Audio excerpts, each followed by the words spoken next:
Well, I spent a lot of time growing up with my grandmother. She lived with us, and I think being with her, I learned how to make things, the joy of making things.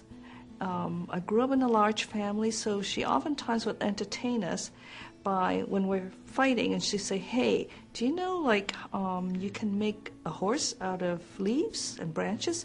So she'll sit down, and of course that'll quiet us down. We all settle in and we all crowd around her and see what she's going to make. And sometimes those projects work, and sometimes those projects didn't work at all. But it got us to kind of settle down and kind of focus in and see what she's doing. But she was able to transform things, and I think that's what got me so interested, is that fascinated, was that transformation of one material into another thing. So she'll take a bunch of leaves and weave it into something, like a little boat or horse. Sometimes they didn't work, and then she'll say, oh, sorry, it didn't work, but okay, let's try another one. Or she'll say, well, maybe it could become something else. Maybe it doesn't look like a horse. Maybe it can be a boat. Maybe it could be a house. And so that wonder of taking one material and making it into something else, becoming something else, is, I think, what drawn me to ceramics. Because with ceramics, which is a little different than painting, is that the materials actually go through a physical transformation. It really changes in the kiln. So what you start off with becomes something else.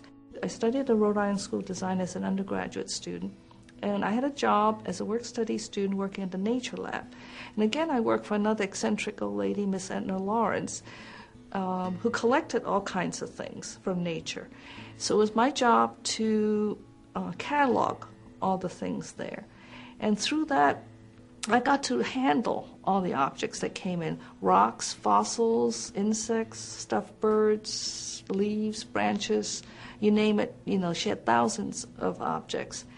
And also, any new object that came in, I got to study it. I got to decide where to put the catalog number. So as a result, I got to really turn those objects around. So I really learned to look three-dimensionally, and I realized that nothing in nature is flat.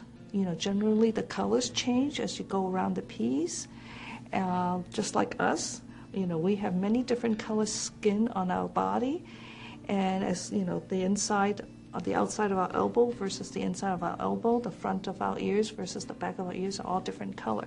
So it got me thinking about colors and texture and pattern, and it also studying all those things also made me think about the similarity as well as the differences in things, how we're all interconnected, how everything in nature is interconnected, that there are a lot of similarities in form, there's a lot of similarities in patterning, both in things big and small, and the relationship between microcosm and macrocosm, but yet there are also individual differences, just like people.